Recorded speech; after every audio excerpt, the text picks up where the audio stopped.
Uy, kumusta? Nakailang bote ka na? This is After Two Bottles. I'm JL. And I'm JB, and welcome to our 13th episode, Toxic Relationship. Oh. So, kumusta naman ang week mo? How's my week? So busy kasi, not on regarding my work, but meron kasi akong task ngayon na I'm very happy na ikakasal na yung dalawa kong friends. Congratulations to Janina and Jer. Wow, na-shout out ko pa sila. Diba? So, I'm very happy for them. So, yun. Busy lang ako as a friend. Tumutulong kay bride. So, Ikaw, kamusta? Kung gusto niyo mag-guest para ma-interview namin kayo about your wedding. Wow. Preparation. Para tayo yung papalit sa sa simbahan na ini-interview mo na yung dalawang ikakasal. Diba? Dito muna dadaan tayo? sa show natin. Please. Ikaw, kamusta ka naman? Alam mo, normal na may mga hassle with the work. Pero, ang daming good thing na nangyari. Siguro, one, yung na-recognize tayo ni Director Crisanto, pinakinggan niya yung yes! Shout out tayo. Yes. Thank you po, Director Crisanto Aquino. Direct Crisanto Aquino. Panoodin nyo Right About Love. Support. So, I think pinakinggan niya buong episode kasi nalaman niyang may alternate ending tayong nilagay. Yeah, even though never natin binanggit. Napaisip na ako kung ano yung alternate ending na sinabi natin dalawa. Pinakinggan ko siya ulit kasi baka, ano ba pinagsasabi namin dun sa episode? Pinatay mo. So, pakinggan niyo yung episode namin yon para, diba? Alam niyo kung anong alternate. Yes, and we encourage you to watch Right About Love. It's a very good film. Yeah. Yes. And also, ayun, a brand posted my picture on their IG feed. So, I'm happy. Ewan ko, sobrang happy ko na parang somebody. Oh, yung may sinare mo? Oo, hindi ko click. Pero ayun, outside my group of people that I know, somebody liked my photo for them to post it on their own feed. Like, hindi siya IG story lang feed talaga. So, I'm just happy. Congratulations. You're being a model now. Wow. I hope. So, to all people out there, wala pa tayong fee ngayon. Sige, kunin niyo akong model. pang portfolio. Pero, diba? Pero, I'm open to the possibilities of other things to explore. Hindi naman necessarily modeling. Pwede namang commercial dito. Brand ambassador in Spotify. Baka naman. Pero I'm open to anything that would explore my other abilities. PM mo nga sa akin yung name nung hindi ko kasi nakita, so gusto ko lang makita. Later. Sige. Para isipin nila, good luck for their brand. sige. Pero to be sure, at just to share it, parang hindi naman siya small time na business. Kasi, parang matagal na siyang brand, tapos nasa mga malls din naman yung products niya. Trusted ko talaga. Oh, nice. Oh, that's why. Kasi talagang alam mo yung brand. Tagal na siyang kilala. So, ayun. Pero today, we have our extra bottle. Wow, yes! We have our... Ano bang maganda sabihin? We have, kung napakinggan niyo yung last episode, dinescribe ko na siya sa last episode. So, pakinggan niyo yun. Pero hindi ko na sasabihin dito kasi dito siya maririnig niya. Pero yung last episode, pakinggan niyo. Tapos, to reveal, she's a vlogger from YouTube. Yes. And her name is Vina Pangilinan. So, Vina, welcome. Hello. Welcome, Miss Vina. Hi! Diba? Wow. Pakinggan mo yung last episode, Miss Vina, kasi may tinutukoy pala si JL doon tungkol sa'yo. Andun yun in description. Binanggit na kita dati na invite. Taray na. Huwag ka mag-alala ng compliment, diba ako sinabi ko? Pre-introduction na pala ako. Oo.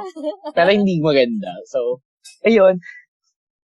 Vina, you, ano ba ang for you, what is a toxic relationship, Vina?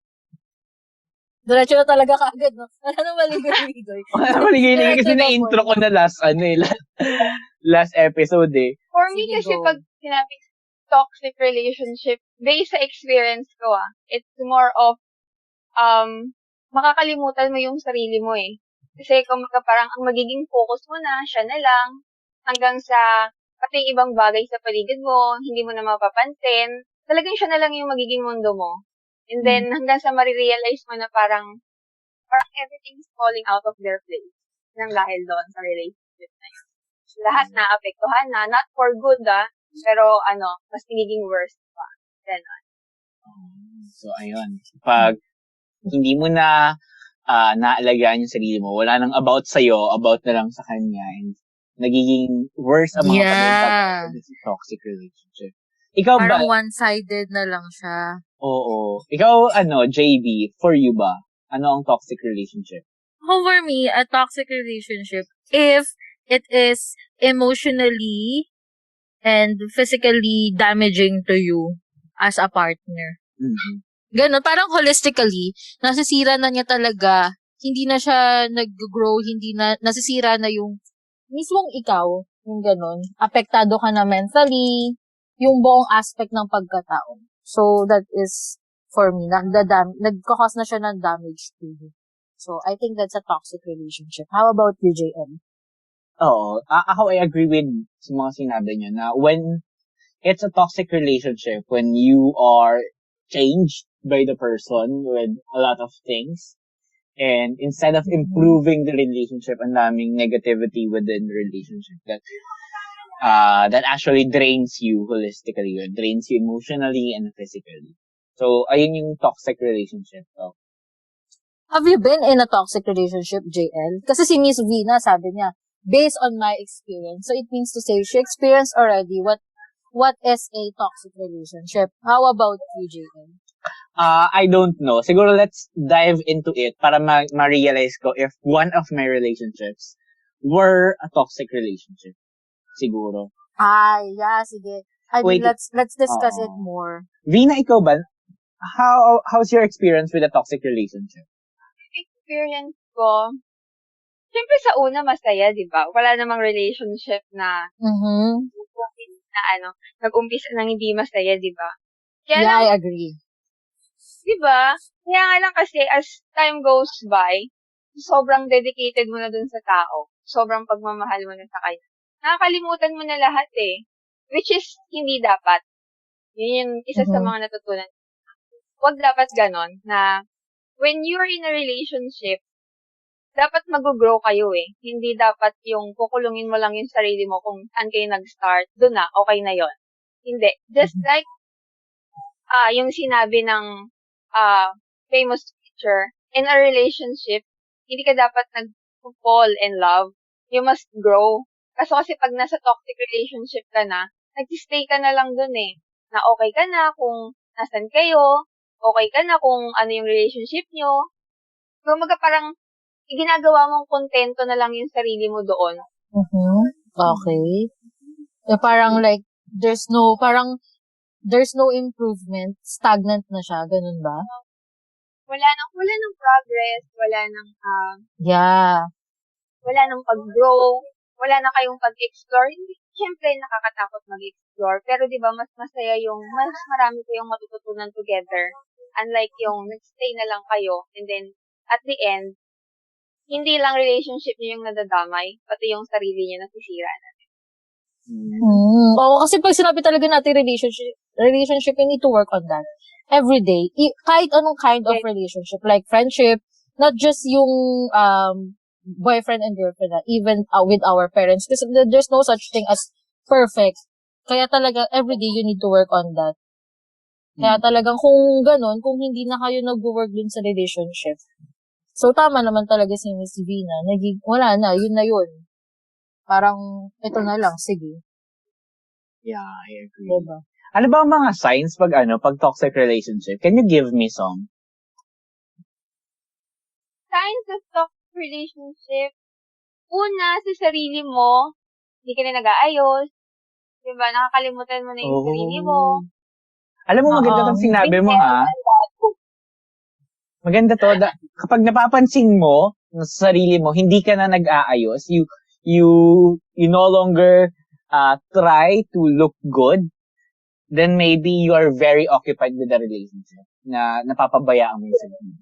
So, ayun. I think magandang sign yan. Di ba? Kaharap ka lang sa salamin, alam mo na agad kung nandun ka na ba.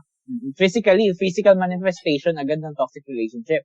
Hindi ka na nag-aayos, napapabayaan mo yung sarili mo. So, that's good. Ano pa? Yes. Ano pa kaya pwede? Kumbaga parang content, kasi kumbaga parang mas, parang komportable ka na yung thought na, ay hindi, meron akong boyfriend or meron akong girlfriend. So, bakit? Oo. Di ba? Madaming ganong mentality na kapag nasa relationship na, feeling mo, hindi mo na kailangang mag-ayos. Pero eto ha. Oo. Dapat tandaan nyo na kapag nasa relasyon kayo, hindi naman kayo technically dapat nag-aayos talaga para sa ibang tao. Na-mention na namin to sa episode 1. Diba? Dapat nag-aayos ka to make yourself feel good. And kapag napansin mo na hindi ka na nag-aayos, maybe, ang purpose mo lang talaga before para mag-aayos, para makahanap ng jowa, which is wrong. Dapat ang purpose mo sa pag-aayos mo ay to make yourself feel good, to make yourself feel sexy. Kasi you don't have to have the best figure to feel sexy. Ako, I don't have the masculine body, I don't have the abs and so on. Pero I can make myself feel sexy with the things that I wear. Diba? It's a matter Let's be of clear dun sa perception. pag-aayos. Let's be clear dun sa pag-aayos. Kasi may mga tao talagang technically, hindi naman talaga mahilig mag-ayos. Like, yung physically makeup. Yung what do we mean na parang hindi ka na nag-aayos sa sarili mo is that yung care, yung pag-aaruga mo sa sarili mo is nawawala na. Not just about yung pag-aayos na makeup, damit, yung ganon. Hindi naman. Oo. Kasi like, hindi naman talaga ako mahilig mag-ayos. Hindi ako mahilig kung ano-ano, diba? So, yung pag-aayos na tinutukoy namin, hindi lang siya ganon. More on like, how you take care of yourself. Mm-hmm. Kung nawawala na yun, that is a sign. Di ba tama ako, Ms. Bina? That is a sign of you are in a toxic relationship. Kunwari, alagang-alaga ka, you're eating on time, di ba, conscious ka sa mga kinakain mo, tapos pagka dumating na yung time na you're already in that toxic relationship, hindi ka na kumakain, yung kahit ano na lang yung available na pwedeng kainin sa'yo, yun na lang, or kung marami ka nang na-skip na meals, or if you used to go to gym, ngayon, hindi na, o ganon. So yung mga ginagawa mo dati, nung ikaw lang, tapos nung pumasok ka sa relationship, you sacrifice it all para dun sa tao. Ibig sabihin. For yourself. Okay. I get it. Yeah, so, pag napapansin mong napagbabawalan ka na, or hindi mo na nagagawa yung mga dati mong nagagawa, maybe, you're in a toxic relationship. Maybe. Nawawala na yung ikaw. Oo, yung identity mo as a person. Yes. What else pa kaya? Ikaw ba, JD, may naisip ka pa bang toxic sign? Ako pag for me, if nagiging draining and depressing na yung relationship. Like, parang wala nang, hindi na nakakapagbigay sa'yo ng positivity and happiness. Na parang, napapagod ka na parang, yung nararamdaman mo emotion is sobrang lungkot, sobrang sakit, tas consistent ng ganun. Tas tinitiis mo. So for me, that is a sign that you are in a toxic relationship. Kasi you're no longer happy. Dapat pag pumasok ka dun sa relationship, makakaramdam ka ng saya Kasi nandun ka sa taong mahal mo. Kasama mo yung taong mahal mo. Diba? So kapag yun na yung nararamdaman mo, consistent na yung nararamdaman na parang, okay, ito na naman, mag-aaway na naman kami, iiyak ka na naman, diba? Pag nakaka-drain na siya, and depressing for me, yun, sign na yun. You need to get out. Kumbaga parang hindi ka na nag-look forward happy moment. Parang alam mo na yun, diba? Na parang, okay, sige, gagawin ko to, mag-aaway na naman kami. Yung ganun. For me, that's a sign. How about you, JL? Ako tingin ko kapag related sa mga sinabi niyo, kapag binabago ka talaga, like, pinipilit mo gawin yung mga bagay na ayaw mo talaga. I think that is a toxic relationship. Kapag someone is trying to change you, just so you can be a good trophy to showcase to social media, to showcase to the family, or to showcase to the friends. So that's a toxic relationship. Kapag binabago ka, para lang may pagmayabang ka sa pamilya, sa social media, o kaya sa mga kaibigan niya. So, that's a toxic relationship. Pag sinabi natin binabago ha, kasi meron naman kasing, may mga relationship kasi for example, yung encouraging you to be Better. something more, oo, better. Magkaiba yung binabago ka na as in, kung ano ikaw, sino ikaw, dun sa ini-encourage ka or tinutulungan kang maging better version of yourself. Kasi baka malito sila eh, pinabago na pala ako nito, so toxic relationship. No. No. Yung mga Malalaman changes. mo yun kapag ginagawa na to para sa ikabubuti mo. At magkaiba yung gusto niyang gawin mo to kasi para sa sarili niya. Mm. 'Di ba? Magkaiba yun, para sa sarili mo and para sa sarili mo. Malalaman mo yung binabago ka niya in a wrong way kapag sinabi niya, ay dapat gawin mo to kasi ito yung gusto ng nanay ko, ito yung gusto ng pamilya ko, ito din yung gusto ng mga friends ko. So, mali yun. Tignan mo yung, oo, tama Miss V, na gets, tsaka JL. So, yun. Yung parang, ganito kasi yung mga gusto ng mga friends ko eh. Ay, hindi dapat ganyan kasi ganito yung standard. Ganyan. Yeah. That's wrong. Ano pa ba? Ikaw ba, Vina? Meron ka pa bang sign for a toxic relationship? Gusto ko lang mag-add dun sa kapag binabawalan. Kasi, I experienced na, nung nag-aaral pa ako, Mm-hmm. alam ni JL to.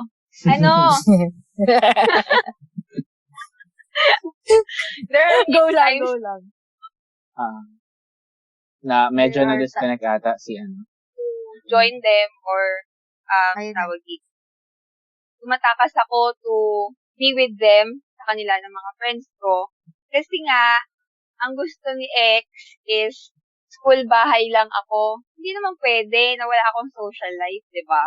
Parang, hindi na lang ba yung magiging buhay ko? Para naman ako mag-grow? Para naman ako mag-explore? And paano rin ako matututo pa outside my comfort zone?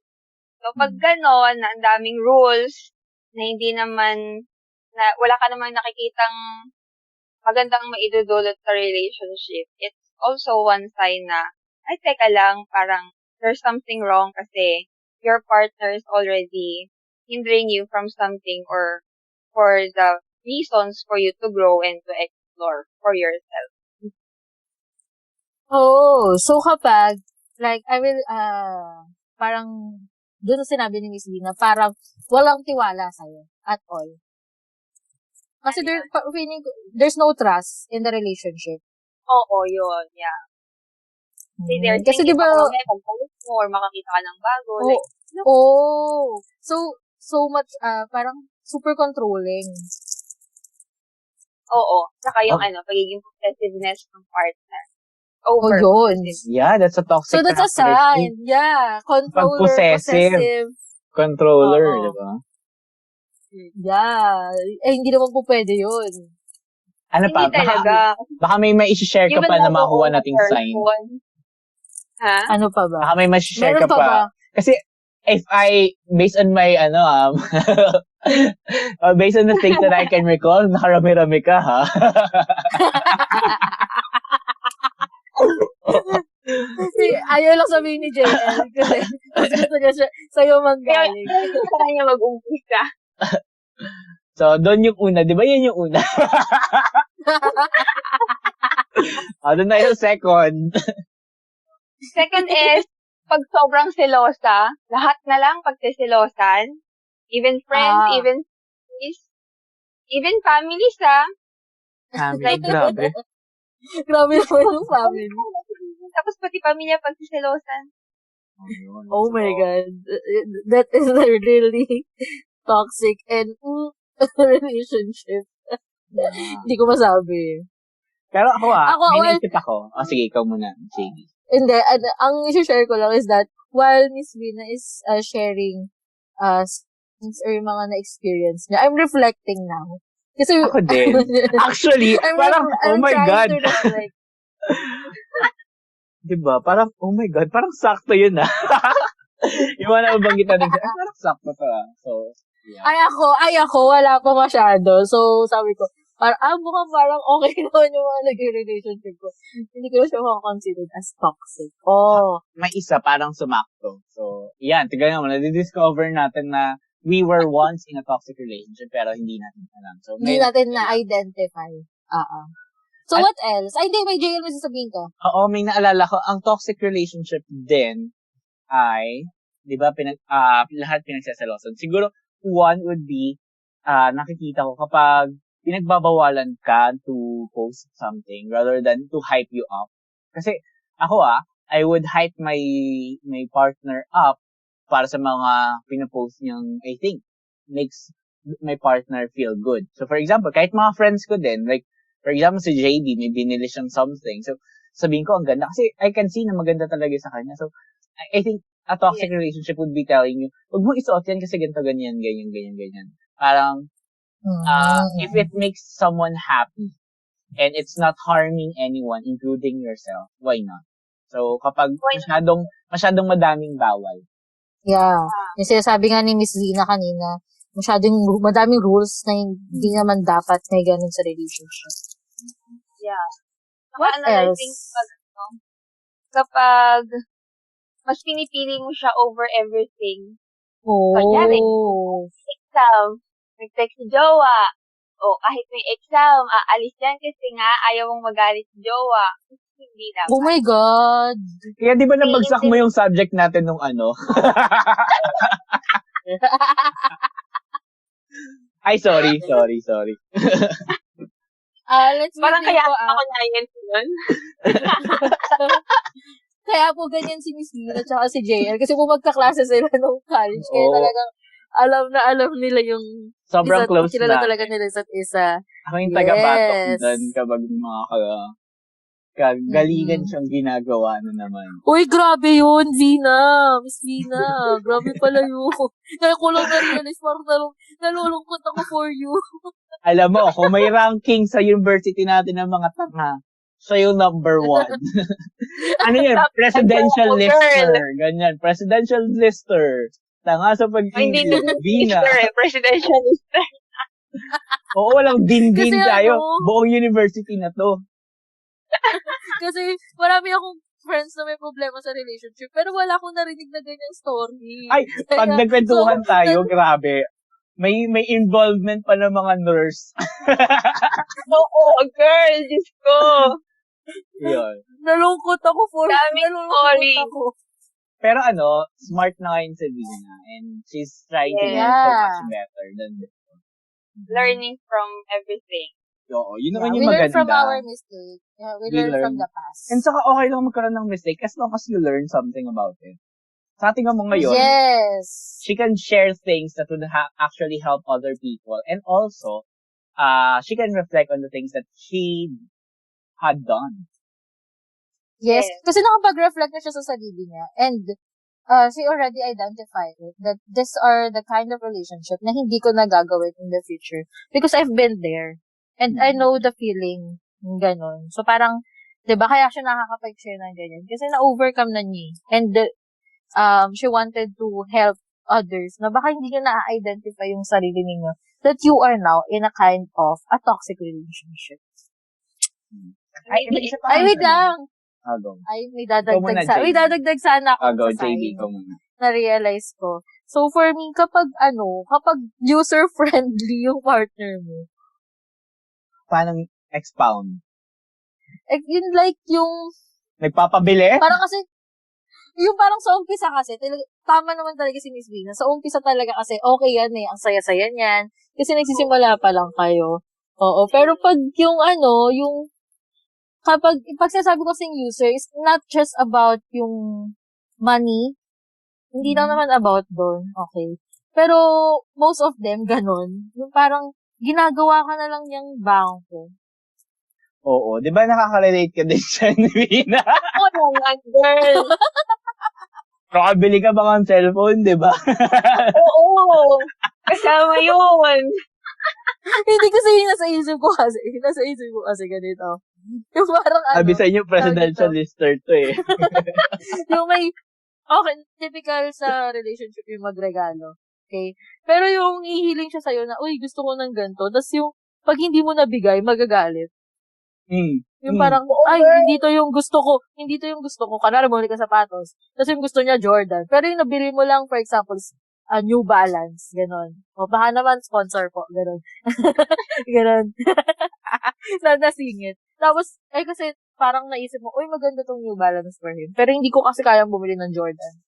Ito lang yung kaya ng pera ko. Nasa tingin ko maganda. Tapos pagkabigay, hindi to yung gusto ko eh. Gusto ko Jordan. Ayoko niyan. Di ba yung ganon? May ganong relationship. Oo, yung parang hindi na maging grateful kasi nagbigay ka. Yung ganon. So for me, kapag user-friendly na yung taong yun, toxic na yun. Yung parang umaasa na lang sa'yo. Yung ganon. Na parang ikaw na yung magpo-provide para sa kanya. Oo, been there din. Ano na ba ang mga na ipaluwal mo, Vina? Ang saya ng episode na to.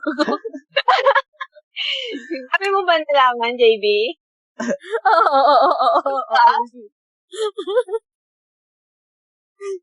Baka naman makapag-share kami sa ina. Kasi tawang-tawa talaga ako. Okay, isa-isahin mo. Isa-isahin? Masyadong madami. Give 5. Give 5. Yung Give pinakamahal. 5 Yung mahal. yung pinaka, yung extreme. Give 5. Mula sa pinakamababa tayo. Yung mga niya, tawag dito, yung mga medicine niya, vitamins, ganyan. Oh my God. Sagot mo Para ka yan, girl. ng nanay. Okay, go. Tapos, Ano pa? yung mga panglakad niyo sa requirement para makapag-apply, kasama yan, te.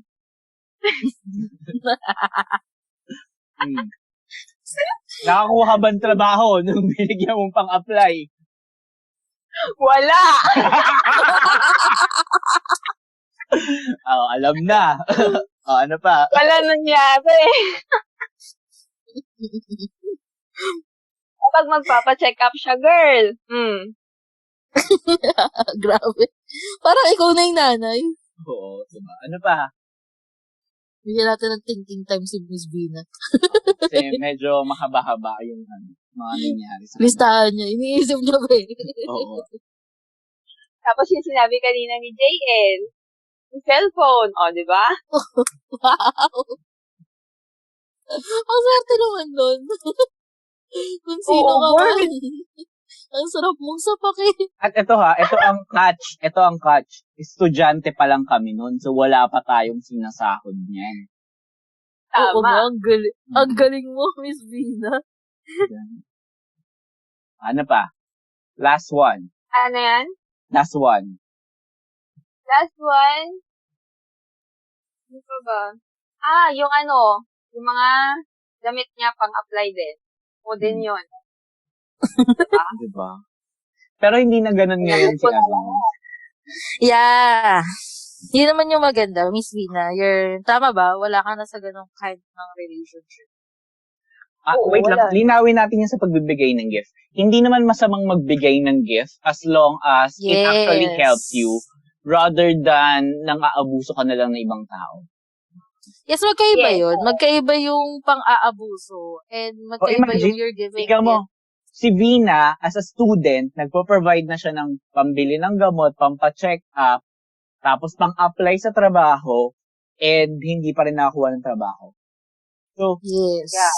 diba, that's pang-aabuso already. So, malaki yung difference between giving gifts na actually to improve someone or to help someone, to make someone happy, rather than Tsaka pang-aabuso. tawag dito, bukal sa loob nung nagbibigay. Yung hindi ikaw yung nanghihingi. Talagang gusto lang niyang ibigay for you. Magkaiba, mararamdaman niyo rin positive na relationship eh. Pero naman kasi yung mga bagay na hindi hinihingi, pero binibigay ng partner ninyo. Kasi gusto niya, masaya siya na mabilang kanya neto, masaya siya matulungan kanya, ganun. Kasi gusto yun ng partner mo. Rather than yung ikaw mismo yung nagre-request. Kasi magkaiba yun eh. Okay lang naman din talaga mag-request ha. Pero yung mga request na sa tingin mong that's too much. Alam niyo yun eh, that's too much. Especially estudyante pa lang si Miss Vina nun, 'di ba? What do you expect? Yung income niyan, nakukuha lang niya kasi yung baon niyan is binibigay lang ng parents niya. So mahiya ka naman, 'di ba? Mm-hmm. ka naman as a guy. Dapat, di ba dapat? Yung parang iniisip mo yung partner mo, estudyante pa lang to, nanghihingi pa lang sa parent, tapos pinaprovidean ako ng ganito na dapat ako mag-work na sa sarili ko. So, yun. Like, kung sino ka man, Oh. F ka. Joke lang. Ay, may kwenta ka ba pa ba sa kanya? Again? May kwenta ka pa doon kay ano? Wala Pamilya? na. Ay, wala na. Nice. I-guess nice. natin That's next nice. episode eh. Hinanap. Pero ano, may tanong ako. Ito na yung last question ko for the signs. Ano, kapag lagi ba kayo nag-aaway over small things, is it a sign of a toxic relationship? Can I answer that? Go. Kahit sino sa inyo. Sige, si Miss Vina muna. Si Miss Vina muna. Sige. Siguro kapag over small things pero repetitive, yung paulit-ulit, like, kapag awayan nyo na tapos naulit, tapos pag-aawayan nyo na naman ulit, Yes. parang hindi naman talaga siya nare-resolve. Yun, Kumbaga, tama si Miss Vina. Lumampas, pinapalampas nyo lang, pero pag may dumating ulit na parang halos same scenario ng ganyan, uulitin nyo yon hanggang sa may ibabalik siya. So, parang walang nangyari. Parang, anong natutunan nyo doon sa inayos yung problema? Parang ganon. Yes, tama. Kapag, yun din yung gusto kong isagot eh. Kapag yung small things na yun is, for example, napag-usapan na siya dati, tapos naulit, nang hindi siya nare-resolve. Lagi na lang paulit-ulit, na kahit parang, you're trying, hindi nyo pinag-uusapan, maaaring ganon. Or sadyang nangyayari siya, tapos paulit-ulit lang din talaga na hindi nyo talaga siya nare-resolve at all. So, for me, hindi na siya, Ang naisip ko din na toxic din siya kapag may scoreboard. If you're not familiar with scoreboard, parang may scoring kayo na, ito nga ginawa mo to, so okay lang na gawin ko to. Parang ganon. Laging ganon. Yeah. Para, Ano kayo? Volleyball, basketball? Oo, laging ganon. Na, halimbawa, ikaw nga, hindi ka nakapag-good morning, so hindi ako pwede mag-good morning. Pwede akong hindi mag-good morning. Kaya, ikaw nga nag-cheat ka, so pwede din ako mag-cheat. Mali yung scoreboard. Na parang, kapag na-solve nyo ng issue, napag-usapan nyo na, dapat settle there, at wala nang balikan na, pwede ko tong gawin kasi ginawa mo to before. Yes. So, Tama. Hindi dapat ang bibilangan. Oo, dapat walang bilangan. Dapat, kapag napatawad mo na siya, ano yan, paulit? Yeah, pag napatawad na, Oo, kapag napatawad, okay na yun. Wala na, dapat hinahayaan na natin, hindi yung pagka may ulit, ibabalik pa. Oo, so kung hindi kasi meron din namang oo, yun. Yung tawag dito, pwede kasi yun yung parang, ginawa mo siya first time, tapos tinanggap nung taong yun, tapos inulit mo siya for the second time, tapos yung taong yun, trying pa rin na ibigay sa'yo yung forgiveness. Pero kasi nagkakaroon din talaga ng trust issues. Kasi paulit-ulit mo nang ginagawa. So for me, isa rin yung sa sign ng toxic relationship. Pag ganun na. Kasi pinagbigyan mo na ng una, tapos inulit na naman. Yung inulit na naman yung mga bagay na nakasakit sa'yo. Tapos parang nagkakos na ng anxiety. Yun yung parang nagkakos na ng anxiety, hindi na at peace yung heart and mind mo. Wala. Toxic na yun. Kasi nilaman ka na ng negativity. Yes. Tapos kapag tinanggap mo ulit yon, sign na rin yun ng pagiging tanga. Yeah. Yeah. Definitely. 100%. Ano ba mga advice niyo para sa how to get out of that toxic relationship? Okay, start tayo kay Miss Dina. Kasi mas siya mas marami siya na-experience. Oo, paano ka ba nakaalis ng 5 times?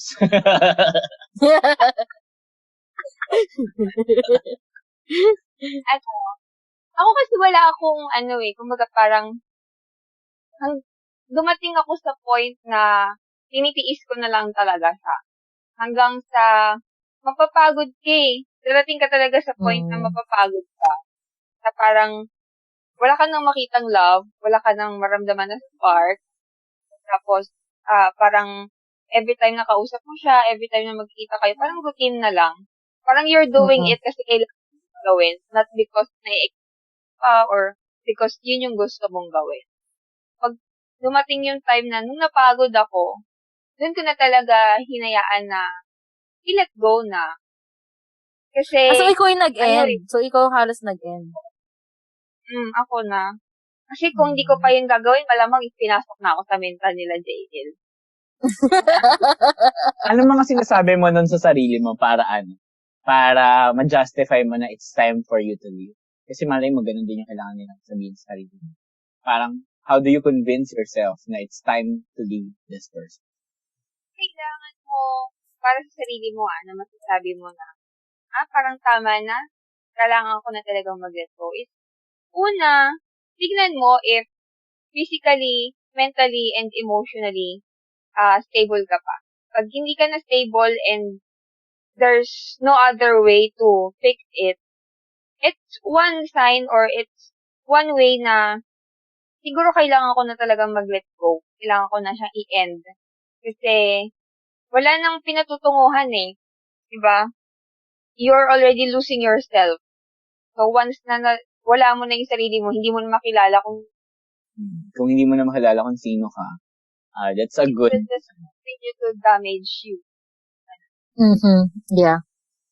I And agree. another thing, kapag pati yung families and friends mo naapektuhan na, syempre sila naman talaga yung mas nakakakita first hand kung ano na yung nangyayari sa'yo. Hindi mo naman din kasi yun mapapansin agad eh. So kapag sinabi ka na nila na maybe it's time for you to check kung okay pa ba, kung kaya pa ba. Kapag hindi na talaga, better to listen to them. Kasi syempre, Yeah. on the first hand, hindi mo naman talaga mapapansin eh. Sila yung makakapansin na ang laki naman ng pinagbago mo, not for the better, pero you're getting worse. Yun. Yeah. Ikaw ba, JB? So, ang May tips ka ganda ba? ako, how to get out. Even though, yes, parang may mga times talaga na ang hirap umalis dun sa relationship kasi mahal mo yung tao and nanghihinayang ka dun sa oras and yung lahat nung investment. Kasi, syempre, nag-invest ka na rin ng emotions and time dun sa taong dun. But, for me, always choose yourself. Ganon. Yes. Choose yourself. Yung what I mean is that, kahit gaano kahirap yung pagdadaanan mong process to move on from your life, is that healing takes time. So, for me, ma-achieve mo rin naman yung healing. And yung for the betterment of yourself. Kasi yun yung pinaka-important. Yung sarili mo. Kaya advice ko is be true to yourself. And, second thing is that, huwag mong isipin yung mga bagay na ininvest mo, yung oras, yung pagmamahal. Isipin mo yung sarili mo. Yun. Isipin mo yung sarili mo na magiging masaya ka ulit at babalik yung ikaw na nawala dun sa relationship. Mas better pa yung babalik sa sarili. Yes. Isipin mo yung future mo. Yung future mo, yung masayang ikaw, na a-achieve mo yung mga gusto mong ma-achieve. Yung ikaw. Ayun. So, yun yung titignan mo. How about you, JL? Meron ka bang mabibigay? I think ang ma-advise ko sa'yo, kung gusto mo nang umalis sa toxic relationship, build a good relationship with your friends and family. Kasi, out of that toxic relationship will be hard. It will be painful. Masasaktan ka pa rin talaga. Kahit gaano ka toxic yan, dahil mahal mo yan, masasaktan ka. And you think things are normal just because you came out of a toxic relationship and you never actually realized that that was a toxic relationship. So, listen to your friends and family when they're telling you na that is not normal and that is toxic. Para matauhan ka ulit na ito na yung mga dapat mong gawin next time that you are in a relationship. That you should not allow these things to happen again, and you should have more control of who you are and what you are doing in a relationship. So I think that would be the best advice that I can give. Kasi minsan minsan in denial tayo eh. Mm-mm. Yes. Kasi nabubulag tayo ng pagmamahal. Nakakabulag ang pagmamahal. Hindi lang gin. Hindi lang Ano? gin bulag, hindi mo yun alam. Hindi ka manginginom palibasa sa mayaman ka umiinom kami kasi kanto-kanto lang. Hindi mo alam Ay, ang gin grabe. bulag. Ay, grabe. Ang judgmental mo, JL. Basta yon. So, kung alam niyo ang gin bulag, pag-ibig din nakakabulag. So, hindi lang gin. Okay, I get it now. Ngayon na nag-process sa utak ko yung banat mo. Okay. So, hindi lang gin ang nakakabulag, pati pag-ibig. Ano pa bang, kayo pa, wala pa ka ba yung may advice sa mga tao? Ano ba? Ano bang magandang i-advise? Ako, Pero when you're starting to, sige. Sige, go, Minabin. Sige, when you're starting to, siyempre hindi naman ganun siya kadali, di ba? Go out with that kind of relationship. Pinakaunang step is, make yourself better. Mag-ayos ka, ayusin mo ulit yung sarili mo. Siyempre sa umpisa parang mahihirapan ka kasi parang nasa utak mo pa rin, bakit pa ako mag-aayos? Iniwanan na nga niya ako. Or bakit pa ako mag-aayos? Parang wala naman ng patutungahan yung pag-aayos mo. Pero keep in mind na hindi dapat laging para doon lang yung reason para ayusin mo yung sarili mo or para magmukha kang maganda or ibalik mo yung kung sino ka talaga. Do it for yourself. You will thank yourself later after that. Oh, that's a good advice. Kasi yun din yung ginagawa ko ngayon. So, may pang-anim na po tayo sa listahan. Naka-6 na Akala po ko 5 tayo. lang. Naka-6 na pala tayo ngayon.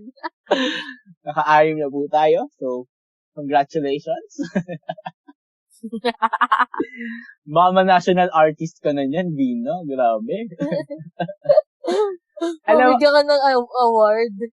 kapag nagkaroon tayo ng episode ng ng patangahan sa pag-ibig, ikaw yung gigas namin ulit, ha? Sige. Very welcome ako dyan. Pag may alam kaming competition, ikaw ang aming i-join. Ikaw ang aming manok. Pangalan ko. Bakit Olympics, pang-Olympics ka na, besh, hindi ka na palarong pang-bansala. Oo, international na yung labanan natin ngayon. Pag Olympics nakita ka yung na pala. backup na yung iba. Kung lalaban kayo sa sa katangahan ni Vina, tweet us, diba? Para Tignan natin. face namin kayo. Ang sakit ang tiyan ko. Pero thank you Vina for coming in to our episode today. Sobrang nag-enjoy Thank you kami. Oh, yeah. Yeah, I'm really happy. Would you like to promote your vlog? Yeah. Ayun. So, if you want to know more of Vina and her improvements, you can visit YouTube. Her name is Vina Pangilinan. Yeah, sabihin mo, si Miss Vina yung mag-promote. Para mas Vina. magaling sa kanya, mas maganda. Invite them. Ayan. So, if you want to know more about me and know more about self-love and Yeah. how to improve yourself, diba, after breakup or after, hindi lang naman after breakup tayo nag-aayos eh. If you've been through a painful experience, diba, let's reward ourselves. So, kung gusto niyo ng something na makakatulong sa inyo, follow me on my YouTube channel. It's Vina Pangilinan. Subscribe and hit the notification bell. Yes. Para updated ka tuwing And magpo-post si Vina. Yes! True. This is the end of our episode. For more updates, kindly follow us on Twitter, Facebook, and Instagram at After2Bottles. That's number 2. So, at After number 2 Bottles. And if you want to share your stories to us or if you have questions, you may email us on after2bottles@gmail.com. At kung nagustuhan mo tong episode na to, share it to your Instagram and share it to your friends. Baka malay mo, matauhan sila dahil sa episode na to. And also, if tingin mo kaya mong labanan ng mga katangahan ni Vina, tweet us. We will invite you and we will talk about it. magkakaroon tayo I dare you. episode. Battle of the brainless in love. Pabobohan tayo sa pag-ibig. So, pero, basta ang goal natin lagi ay matuto sa pag-ibig. Sa mga naranasan. Yes. Cheers! Cheers!